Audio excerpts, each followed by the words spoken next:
Welcome back, Roadrunners. It's Mr. Conrad again. So I'm going to read chapter 5 from Harry Potter and the Philosopher's Stone, and it's called Diagon Alley. Now, this is a long one, so get comfortable, grab a snack and a juice box and some hot cocoa or maybe some coffee. And here we go, guys. Chapter 5. Harry woke early the next morning. Although he could tell it was daylight, he kept his eyes shut tight. It was a dream, he told himself firmly. I dreamed a giant called Hagrid came to tell me I was going to a school for wizards. When I open my eyes, I'll be at home in my cupboard. There was suddenly a loud tapping noise. And there's Aunt Petunia knocking on the door, Harry thought, his heart sinking. But he still didn't open his eyes. It had been such a good dream. Tap, tap, tap. All right, Harry mumbled. I'm getting up. He sat up, and Hagrid's heavy coat fell off of him. The hut was full of sunlight. The storm was over. Hagrid himself was asleep on the collapsed sofa, and there was an owl rapping its claw on the window, a newspaper held in its beak. Harry scrambled to his feet, so happy he felt as though a large balloon was swelling inside of him. He went straight to the window and jerked it open. The owl swooped in and dropped the newspaper on top of Hagrid, who didn't wake up. The owl then fluttered onto the floor and began to attack Hagrid's coat. Don't do that. Harry tried to wave the owl out of the way, but it snapped its beak fiercely at him and carried on savaging the coat. Hagrid, said Harry loudly, there's an owl. Pay him, Hagrid grunted into the sofa. What? He wants paying for delivering the paper. Look in the pockets. Hagrid's coat seemed to be made of nothing but pockets. Bunches of keys, slug pellets, balls of string, peppermint humbugs, tea bags. Finally, Harry pulled out a handful of strange-looking coins. Give him 5 knuts, said Hagrid sleepily. Knuts? The little bronze ones. Harry counted out 5 little bronze coins, and the owl held out his leg so Harry could put the money into a small leather pouch tied to it. Then he flew off through the open window. Hagrid yawned loudly, sat up and stretched.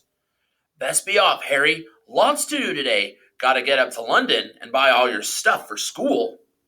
Harry was turning over the wizard coins and looking at them. He had just thought of something that made him feel as though the happy balloon inside of him had gotten a puncture. Hagrid, said Hagrid, who was pulling on his huge boots. I haven't got any money, and you heard Uncle Vernon last night. He won't pay for me to go and learn magic. Don't worry about that, said Hagrid, standing up and scratching his head. Do you think your parents didn't leave you anything? But if their house was destroyed, they didn't keep their gold in the house, boy. Nah, first stop for us is Gringotts, Wizard's Bank. Have a sausage. They're not bad cold. And I wouldn't say no to a bite of your birthday cake neither. Wizards have banks? Just the one. Gringotts, run by goblins. Harry dropped the bit of sausage he was holding. Goblins? Yeah, so you'd be mad to try and rob it. I'll tell you that. Never mess with goblins, Harry. Gringotts is the safest place in the world for anything that you want to keep safe, except maybe Hogwarts. As a matter of fact, I gotta visit Gringotts anyway, for Dumbledore. Hogwarts business. Hagrid drew himself up proudly. He usually gets me to do important stuff for him, fetching you, getting things from Gringotts. Knows he can trust me, see? Got everything? Come on, then. Harry followed Hagrid out onto the rock. The sky was quite clear now, and the sea gleamed in the sunlight. The boat Uncle Vernon had hired was still there, with a lot of water in the bottom after the storm. How did you get here? Harry asked, looking around for another boat. Flew, said Hagrid. Flew? Yeah, but we'll go back in this. Not supposed to use magic now that I gotcha. They settled down in the boat, Harry still staring at Hagrid, trying to imagine him flying. Seems a shame to row, though, said Hagrid, giving Harry another of his sideways looks. If I was to, speed things up a bit, would you mind not mentioning it at Hogwarts?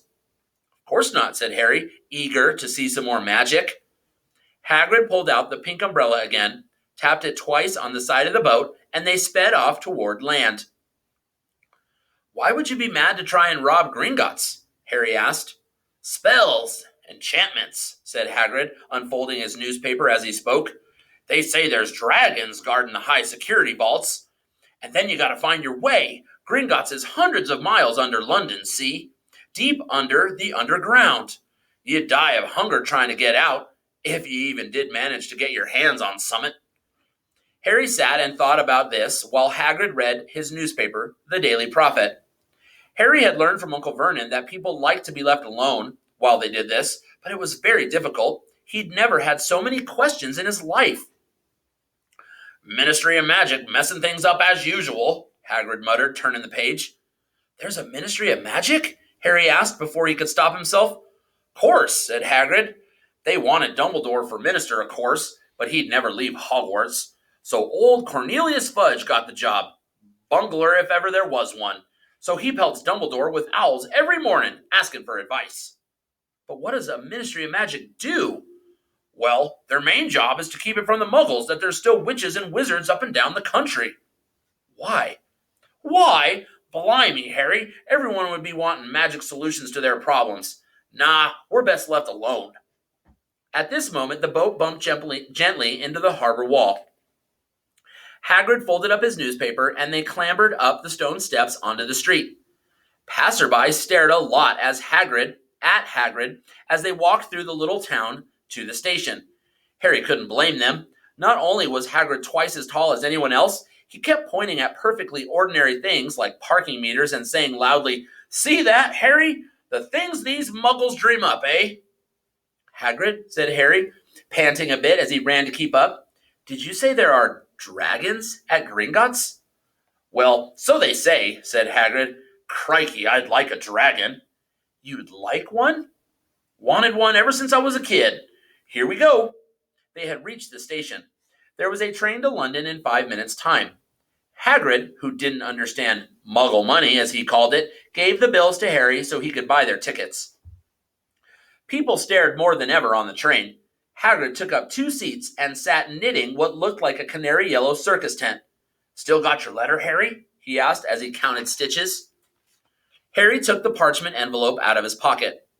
Good, said Hagrid. There's a list there of everything you need. Harry unfolded a second piece of paper he hadn't noticed the night before and read. Hogwarts School of Witchcraft and Wizardry. Uniform. First-year students will require 1.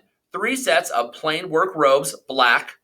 2. 1 plain pointed hat, black, for day wear. 3. 1 pair of protective gloves, dragon hide or similar. 4. 1 winter cloak, black with silver fastenings. Please note that all pupils' clothes should carry name tags. Course books. All students should have a copy of each of the following. The Standard Book of Spells, Grade 1, by Miranda Goshawk. A History of Magic by Bathilda Bagshot. Magical Theory by Adalbert Waffling. A Beginner's Guide to Transfiguration by Emmerich Switch. 1,000 Magical Herbs and Fungi by Phillida Spore. Magical Drafts and Potions by Arsenius Jigger. Fantastic Beasts and Where to Find Them by Newt Scamander.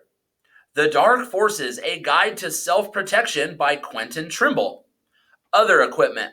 1 wand, 1 cauldron, pewter, standard size 2, 1 set glass or crystal files, 1 telescope, 1 set brass scales. Students may also bring an owl or a cat or a toad. Parents are reminded that first years are not allowed their own broomsticks. Can we buy all of this in London? Harry wondered aloud. If you know where to go, said Hagrid. Harry had never been to London before. Although Hagrid seemed to know where he was going, he was obviously not used to getting there in an ordinary way. He got stuck in the ticket barrier on the underground and complained loudly that the seats were too small and the trains too slow. I don't know how the Muggles manage without magic, he said as they climbed a broken-down escalator that led up to a bustling road lined with shops. Hagrid was so huge that he parted the crowd easily. All Harry had to do was keep close behind him. They passed bookshops and music stores, hamburger bars and cinemas, but nowhere that looked as if it could sell you a magic wand. This was just an ordinary street full of ordinary people. Could there really be piles of wizard gold buried miles beneath them? Were there really shops that sold spellbooks and broomsticks? Might this not all be some huge joke that the Dursleys had cooked up? If Harry hadn't known that the Dursleys had no sense of humor, he might have thought so. Yet somehow, even though everything Hagrid had told him so far was unbelievable, Harry couldn't help trusting him. "This is it," said Hagrid, coming to a halt. "The Leaky Cauldron. It's a famous place." It was a tiny, grubby-looking pub. If Hagrid hadn't pointed it out, Harry wouldn't have noticed it was there. The people hurrying by didn't glance at it. Their eyes slid from the big bookshop on one side to the record shop on the other, as if they couldn't see the Leaky Cauldron at all. In fact, Harry had the most peculiar feeling that only he and Hagrid could see it. Before he could mention this, Hagrid had steered him inside.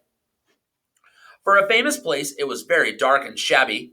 A few old women were sitting in a corner drinking tiny glasses of sherry. One of them was smoking a long pipe. A little man in a top hat was talking to the old bartender, who was quite bald and looked like a toothless walnut. The low buzz of chatter stopped when they walked in. Everyone seemed to know Hagrid. They waved and smiled at him, and the bartender reached for a glass, saying, "The usual, Hagrid." "Can't, Tom. I'm on Hogwarts business," said Hagrid, clapping his great hand on Harry's shoulder and making Harry's knees buckle. "Good Lord," said the bartender, peering at Harry. Can this be?" The Leaky Cauldron had suddenly gone completely still and silent. "Bless my soul," whispered the old bartender. "Harry Potter! What an honor!" He hurried out from behind the bar, rushed toward Harry, and seized his hand, tears in his eyes. "Welcome back, Mr. Potter, welcome back." Harry didn't know what to say. Everyone was looking at him. The old woman with the pipe was puffing on it without realizing it had gone out. Hagrid was beaming. Then there was a great scraping of chairs, and the next moment Harry found himself shaking hands with everyone inside the Leaky Cauldron. "Doris Crockford, Mr. Potter, can't believe I'm meeting you at last." "So proud, Mr. Potter, I'm just so proud." "Always wanted to shake your hand, I'm all of a flutter." "Delighted, Mr. Potter, just can't tell you. Diggle's the name, Daedalus Diggle." "I've seen you before," said Harry, as Daedalus Diggle's top hat fell off in his excitement. "You bowed to me once in a shop." "He remembers me!" cried Daedalus Diggle, looking around at everyone. "Did you hear that? He remembers me!" Harry shook hands again and again. Doris Crockford kept coming back for more. A pale young man made his way forward, very nervously. One of his eyes was twitching. "Professor Quirrell," said Hagrid. "Harry, Professor Quirrell will be one of your teachers at Hogwarts." "Potter," stammered Professor Quirrell, grasping Harry's hand. "Can't tell you how pleased I am to meet you." "What sort of magic do you teach, Professor Quirrell?" "Defense against the dark arts," muttered Professor Quirrell, as though he'd rather not think about it. "Not that you needed it, Potter." He laughed nervously. "You'll be getting all your equipment, I suppose. I've got to pick up a new book on vampires myself." He looked terrified at the very thought. But the others wouldn't let Professor Quirrell keep Harry to himself. It took almost 10 minutes to get away from them all. At last, Hagrid managed to make himself heard over the babble. "Must get on, lots to buy. Come on, Harry." Doris Crockford shook Harry's hand one last time, and Hagrid led him through the bar and out into a small, walled courtyard, where there was nothing but a trash can and a few weeds. Hagrid grinned at Harry. "Told you, didn't I? Told you were famous. Even Professor Quirrell was trembling to meet you. Mind you, he's usually trembling." "Is he always that nervous?" "Oh, yeah. Poor bloke. Brilliant mind. He was fine while he was studying out of books, but then he took a year off to get some first-hand experience. They say he met vampires in the Black Forest. And there was a nasty bit of trouble with a hag. Never been the same since. Scared of the students, scared of his own subject. Now, where's me umbrella? Vampires? Hags? Harry's head was swimming. Hagrid, meanwhile, was counting bricks in the wall above the trash can. 3 up, 2 across, he muttered. Right, stand back, Harry. He tapped the wall 3 times with the point of his umbrella. The brick he had touched quivered. It wriggled. In the middle, a small hole appeared. It grew wider and wider. A second later, they were facing an archway large enough even for Hagrid, an archway onto a cobbled street that twisted and turned out of sight. Welcome, said Hagrid, to Diagon Alley. He grinned at Harry's amazement. They stepped through the archway. Harry looked quickly over his shoulder and saw the archway shrink instantly back into a solid wall. The sun shone brightly on a stack of cauldrons outside the nearest shop. Cauldrons, all sizes, copper, brass, pewter, silver, self-stirring, collapsible, and a sign hanging over them. Yeah, you'll be needing one, said Hagrid, but we gotta get your money first. Harry wished he had about 8 more eyes. He turned his head in every direction as they walked up the street, trying to look at everything at once. The shops, the things outside them, the people doing their shopping. A plump woman outside an apothecary was shaking her head as they passed, saying, Dragon liver, 17 sickles an ounce. They're mad. A low, soft hooting came from a dark shop with a sign saying, Ilops Owl Emporium, Tawny, Screech, Barn, Brown, and Snowy. Several boys of about Harry's age had their noses pressed against a window with broomsticks in it. Look, Harry heard one of them say, the new Nimbus 2000, fastest ever. There were shops selling robes, shops selling telescopes and strange silver instruments Harry had never seen before, windows stacked with barrels of bat spleens and eel's eyes, tottering piles of spell books, quills and rolls of parchment, potion bottles, globes of the moon. Gringotts, said Hagrid. They had reached a snowy white building that towered over the other little shops. Standing beside its burnished bronze doors, wearing a uniform of scarlet and gold, was... Yep, that's a goblin, said Hagrid quietly as they walked up the white stone steps toward him. The goblin was about a head shorter than Harry. He had a swarthy, clever face, a pointed beard, and Harry noticed very long fingers and feet. He bowed as they walked inside. Now they were facing a second pair of doors, silver this time, with words engraved upon them. Enter, stranger, but take heed of what awaits the sin of greed. For those who take but do not earn must pay most dearly in their turn. So if you seek beneath our floors a treasure that was never yours, thief, you have been warned, beware of finding more than treasure there. Like I said, you'd be mad to try and rob it, said Hagrid. A pair of goblins bowed them through the silver doors, and they were in a vast marble hall. About 100 more goblins were sitting on high stools behind a long counter, scribbling in large ledgers, weighing coins in brass scales, examining precious stones through eyeglasses. There were too many doors to count leading off the hall, and yet more goblins were showing people in and out of those. Hagrid and Harry made for the counter. Mornin', said Hagrid to a free goblin. We've come to take some money out of Mr. Harry Potter's safe. You have his key, sir? Got it here somewhere, said Hagrid, and he started emptying his pockets onto the counter, scattering a handful of moldy dog biscuits over the goblin's book of numbers. The goblin wrinkled his nose. Harry watched the goblin on their right weighing a pile of rubies as big as glowing coals. Got it, said Hagrid at last, holding up a tiny golden key. The goblin looked at it closely. That seems to be in order. And I've also got a letter here from Professor Dumbledore, said Hagrid importantly, throwing out his chest. It's about the you-know-what in Vault 713. The goblin read the letter carefully. Very well, he said, handing it back to Hagrid. I will have someone take you down to both vaults. Griphook! Griphook was yet another goblin. Once Hagrid had crammed all of the dog biscuits back inside his pockets, he and Harry followed Griphook toward one of the doors leading off the hall. What's the you-know-what in Vault 713? Harry asked.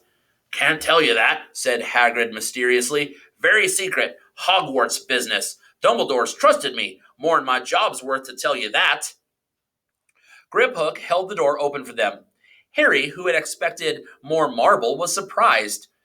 They were in a narrow stone passageway lit with flaming torches.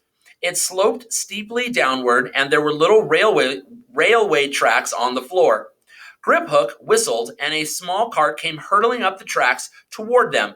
They climbed in, Hagrid with some difficulty, and then they were off. At first, they just hurtled through a maze of twisting passages.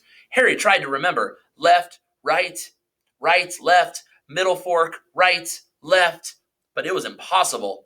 The rattling cart seemed to know its own way because Griphook wasn't steering. Harry's eyes stung as the cold air rushed past them, but he kept them wide open. Once he thought he saw a burst of fire at the end of a passage and twisted around to see if it was a dragon, but too late. They plunged even deeper, passing an underground lake where huge stalactites and stalagmites grew from the ceiling and floor. I never know, Harry called to Hagrid over the noise of the cart. What's the difference between a stalagmite and a stalactite? Stalagmite's got an M in it, said Hagrid. And don't ask me questions just now. I think I'm going to be sick. He did look very green, and when the cart stopped at last beside a small door in the passage wall, Hagrid got out and had to lean against the wall to stop his knees from trembling. Griphook unlocked the door. A lot of green smoke came billowing out, and as it cleared, Harry gasped. Inside were mounds of gold coins, columns of silver, heaps of little bronze knuts. All yours, smiled Hagrid. All Harry's. It was incredible. The Dursleys couldn't have known about this, or they'd had it from him faster than blinking. How often had they complained how much Harry cost them to keep? And all the time there had been a small fortune belonging to him buried deep under London. Hagrid helped Harry pile some of it into a bag. The gold ones are galleons, he explained. 17 silver sickles to a galleon and 29 knuts to a sickle. It's easy enough. Right, that should be enough for a couple of terms. We'll keep the rest safe for you. He turned to Griphook. Vault 713 now, please. And can we go more slowly? One speed only, said Griphook. They were going even deeper now and gathering speed. The air became colder and colder as they hurtled around tight corners. They went rattling over an underground ravine, and Harry leaned over the side to try and see what was down at the dark bottom. But Hagrid groaned and pulled him back by the scruff of his neck. Vault 713! It had no keyhole. Stand back, said Griphook importantly. He stroked the door gently with one of his long fingers, and it simply melted away. If anyone but a Gringotts goblin tried that, they'd be sucked through the door and trapped in there, said Griphook. How often do you check to see if anyone's inside? Harry asked. About once every 10 years, said Griphook with a rather nasty grin. Something really extraordinary had to be inside this top security vault. Harry was sure, and he leaned forward eagerly, expecting to see fabulous jewels at the very least. But at first he thought it was empty. Then he noticed a grubby little package wrapped up in brown paper lying on the floor. Hagrid picked it up and tucked it deep inside his coat. Harry longed to know what it was, but knew better than to ask. Come on, back in this infernal cart, and don't talk to me on the way back. It's best if I keep me mouth shut, said Hagrid. One wild cart ride later, they stood blinking in the sunlight outside Gringotts. Harry didn't know where to run first now that he had a bag full of money. He didn't have to know how many galleons there were to a pound to know that he was holding more money than he'd had in his whole life, more money than even Dudley had ever had. Might as well get your uniform, said Hagrid, nodding toward Madame Malkin's robes for all occasions. Listen, Harry, would you mind if I slipped off for a pick-me-up in the leaky cauldron? I hate them Gringotts carts. He did still look a little bit sick, so Harry entered Madame Malkin's shop alone, feeling nervous. Madame Malkin was a squat, smiling witch dressed all in mauve. Hogwarts, dear, she said when Harry started to speak. Got the lot here. Another young man being fitted up just now, in fact. In the back of the shop, a boy with a pale, pointed face was standing on a footstool while a second witch pinned up his long black robes. Madame Malkin stood Harry on a stool next to him, slipped a long robe over his head, and began to pin it to the right length. "Hello," said the boy. "Hogwarts, too?" "Yes," said Harry. "My father's next door buying my books, and mother's up the street looking at wands," said the boy. He had a bored, drawling voice. "Then I'm going to drag them off to look at racing brooms. I don't see why first years can't have their own. I think I'll bully father into getting me one, and I'll smuggle it in somehow." Harry was strongly reminded of Dudley. "Have you got your own broom?" the boy went on. "No," said Harry. "Play Quidditch at all?" "No," Harry said again, wondering what on earth Quidditch could be. "I do. Father says it's a crime if I'm not picked to play for my house, and I must say, I do agree. Know what house you'll be in yet?" "No," said Harry, feeling more stupid by the minute. "Well, no one really knows until they get there." "Do they? But I know I'll be in Slytherin. All our family have been. Imagine being in Hufflepuff. I think I'd leave. Wouldn't you?" Said Harry, wishing he could say something a bit more interesting. "I say, look at that man," said the boy suddenly, nodding toward the front window. Hagrid was standing there grinning at Harry and pointing at two large ice creams to show he couldn't come in. "That's Hagrid," said Harry, pleased to know something the boy didn't. "He works at Hogwarts." "Oh," said the boy, "I've heard of him. He's a sort of servant, isn't he?" "He's the gamekeeper," said Harry. He was liking the boy less and less every second. "Yes, exactly. I heard he's sort of a savage. He lives in a hut on the school grounds, and every now and then he gets drunk, tries to do magic, and ends up setting fire to his bed." "I think he's brilliant," said Harry coldly. "Do you?" said the boy with a slight sneer. "Why, is he with you? Where are your parents?" "They're dead," said Harry shortly. He didn't feel much like going into the matter with this boy. "Oh, sorry," said the other, not sounding sorry at all. "But they were our kind, weren't they?" "They were a witch and wizard, if that's what you mean." "I really don't think they should let the other sort in, do you? They're just not the same. They've never been brought up to know our ways. Some of them have never even heard of Hogwarts until they get the letter. Imagine. I think they should keep it in the old wizarding families. What's your surname, anyway?" But before Harry could answer, Madame Malkin said, "That's you done, my dear." And Harry, not sorry for an excuse to stop talking to the boy, hopped down from the footstool. "Well, I'll see you at Hogwarts, I suppose," said the drawling boy. Harry was rather quiet as he ate the ice cream Hagrid had bought him, chocolate and raspberry with chopped nuts. "What's up?" said Hagrid. "Nothing," Harry lied. "They stopped to buy parchment and quills." Harry cheered up a bit when he found a bottle of ink that changed color as you wrote. When they had left the shop, he said, "Hagrid, what's Quidditch?" "Blimey, Harry, I keep forgetting how little you know, not knowing about Quidditch." "Don't make me feel worse," said Harry. He told Hagrid about the pale boy and Madame Malkin's. "And he said people from Muggle families shouldn't even be allowed in." "You're not from a Muggle family. If he had known who you were, he's grown up knowing your name if his parents are wizarding folk.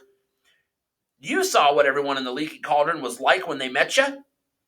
Anyway, what does he know about it? Some of the best I ever saw were the only ones with magic in them in a long line of muggles. Look at your mum. Look what she had for a sister." "So what is Quidditch?"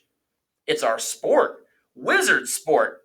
It's like soccer in the muggle world. Everyone follows Quidditch. Played up in the air on broomsticks. And there's 4 balls. Sort of hard to explain the rules." "And what are Slytherin and Hufflepuff?" "Schoolhouses. There's 4. Everyone says Hufflepuff are a lot of duffers, but I bet I'm in Hufflepuff," said Harry gloomily. "Better Hufflepuff than Slytherin," said Hagrid darkly. "There's not a single witch or wizard who went bad who wasn't in Slytherin. You know who was one. You know who was at Hogwarts? Years and years ago," said Hagrid. They bought Harry's school books in a shop called Flourish and Blots, where the shelves were stacked to the ceiling with books as large as paving stones bound in leather, books the size of postage stamps in covers of silk, books full of peculiar symbols, and a few books with nothing in them at all. Even Dudley, who never read anything, would have been wild to get his hands on some of these. Hagrid almost had to drag Harry away from curses and counter curses, bewitch your friends and befuddle your enemies, with the latest revenges hair loss, jelly legs, tongue tying, and much, much more by Professor Vindictus Viridian. I was trying to find out how to curse Dudley. I'm not saying that's not a good idea, but you're not to use magic in the muggle world except in very special circumstances, said Hagrid. And anyway, you couldn't work any of them curses yet. You'll need a lot more study before you get to that level. Hagrid wouldn't let Harry buy a solid gold cauldron either. It says pewter on your list. But they got a nice set of scales for weighing potion ingredients and a collapsible brass telescope. Then they visited the apothecary, which was fascinating enough to make up for its horrible smell, a mixture of bad eggs and rotted cabbages. Barrels of slimy stuff stood on the floor. Jars of herbs, dried roots, and bright powders lined the walls. Bundles of feathers, strings of fangs, and snarled claws hung from the ceiling. While Hagrid asked the man behind the counter for a supply of some basic potion ingredients for Harry, Harry himself examined silver unicorn horns at 21 galleons each, and minuscule glittery back beetle eyes, 5 knuts a scoop.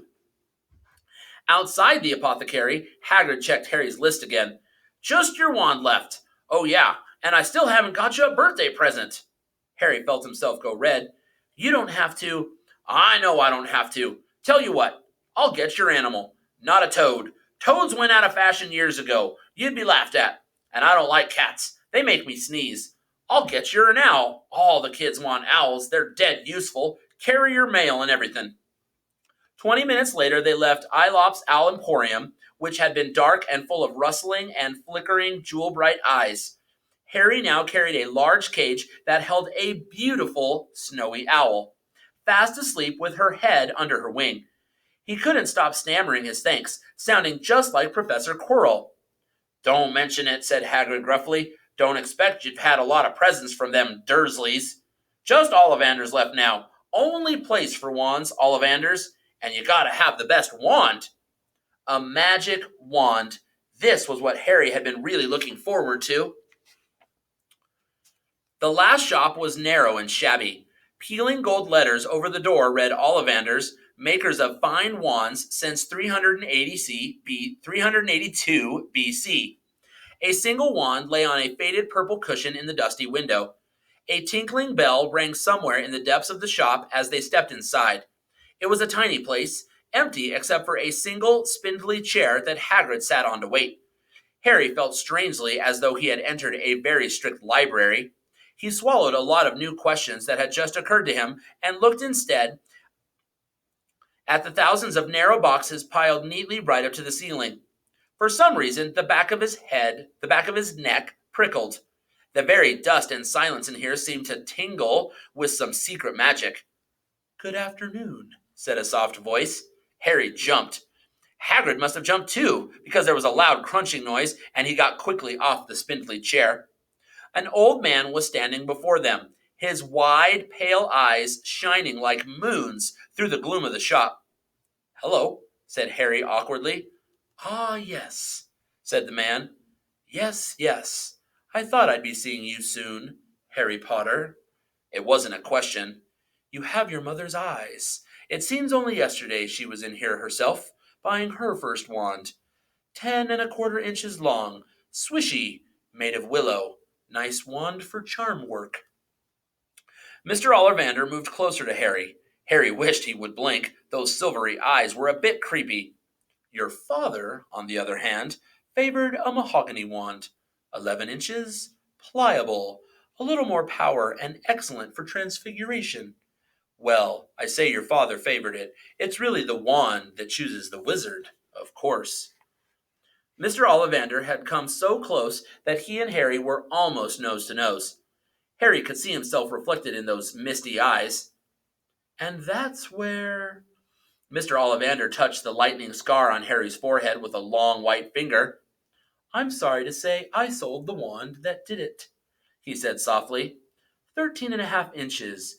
You. Powerful wand. Very powerful. And in the wrong hands. Well, If I'd known what that wand was going out in the world to do. He shook his head, and then, to Harry's relief, spotted Hagrid. Rubeus!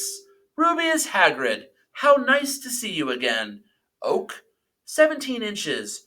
Rather bendy, wasn't it? It was, sir, yes, said Hagrid.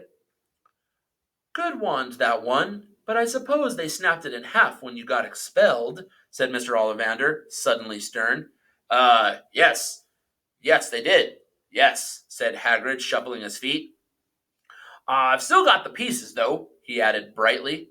But you don't use them, said Mr. Ollivander sharply. Oh, no, sir, said Hagrid quickly. Harry noticed he gripped his pink umbrella very tightly as he spoke. Said Mr. Ollivander, giving Hagrid a piercing look. Well now, Mr. Potter, let me see. He pulled a long tape measure with silver markings out of his pocket. Which is your wand arm? Well, I'm right-handed, said Harry. Hold out your arm. That's it. He measured Harry from shoulder to finger, then wrist to elbow, shoulder to floor, knee to armpit, and around his head. As he measured, he said, Every Ollivander wand has a core of a powerful magical substance, Mr. Potter. We use unicorn hairs, phoenix tail feathers, and the heartstrings of dragons. No two Ollivander wands are the same, just as no two unicorns, dragons, or phoenixes are quite the same. And of course, you will never get such good results with another wizard's wand. Harry suddenly realized that the tape measure, which was measuring between his nostrils, was doing this on its own. Mr. Ollivander was flitting around the shelves, taking down boxes. That will do, he said, and the tape measure crumpled into a heap on the floor. Right then, Mr. Potter, try this one. Beechwood and dragon heartstring, 9 inches, nice and flexible. Just take it and give it a wave. Harry took the wand and, feeling foolish, waved it around a bit, but Mr. Ollivander snatched it out of his hand almost at once. Maple and phoenix feather, 7 inches, quite whippy. Try. Harry tried, but he had hardly raised the wand when it too was snatched back by Mr. Ollivander. No, no, no. Here, ebony and unicorn hair, 8.5 inches, springy. Go on, try it out. Harry tried and tried. He had no idea what Mr. Ollivander was waiting for. The pile of tried wands was mounting higher and higher on the spindly chair, but the more wands Mr. Ollivander pulled from the shelves, the happier he seemed to become. Tricky customer, eh? Not to worry, we'll find the perfect match here somewhere. I wonder. Yes, why not? Unusual combination. Holly and phoenix feather, 11 inches, nice and supple. Harry took the wand. He felt a sudden warmth in his fingers. He raised the wand above his head, brought it swishing down through the dusty air, and a stream of red and gold sparks shot from the end like a firework, throwing dancing spots of light onto the walls. Hagrid hooped and clapped, and Mr. Ollivander cried, Oh, bravo! Yes, indeed! Oh, very good! Well, well, well! How curious! How very curious! He put Harry's wand back into its box and wrapped it in brown paper, still muttering, Curious! Curious! Sorry, said Harry, but what's curious? Mr. Ollivander fixed Harry with his pale stare. I remember every wand I've ever sold, Mr. Potter. Every single wand. It so happens that the phoenix, whose tail feather is in your wand, gave another feather. Just one other. It is very curious, indeed, that you should be destined for this wand when its brother, why, its brother gave you that scar. Harry swallowed. Yes, 13.5 inches. You. Curious indeed how these things happened. The wand chooses the wizard, remember? I think we must expect great things from you, Mr. Potter.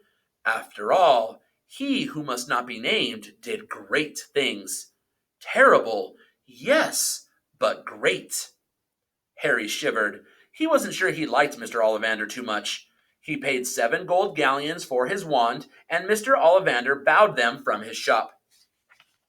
The late afternoon sun hung low in the sky as Harry and Hagrid made their way back down Diagon Alley, back through the wall, back through the leaky cauldron, now empty.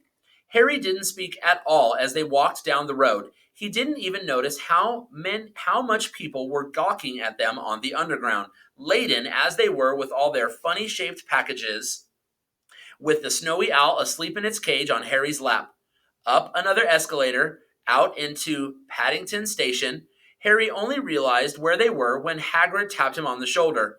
"Got time for a bite to eat before your train leaves," he said. He bought Harry a hamburger and they sat down on plastic seats to eat them. Harry kept looking around. Everything looked so strange somehow.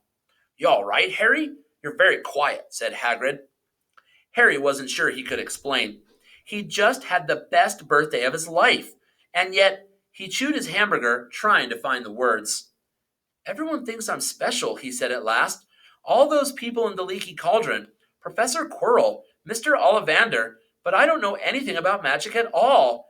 How can they expect great things? I'm famous and I can't even remember what I'm famous for. I don't know what happened when the night my parents died."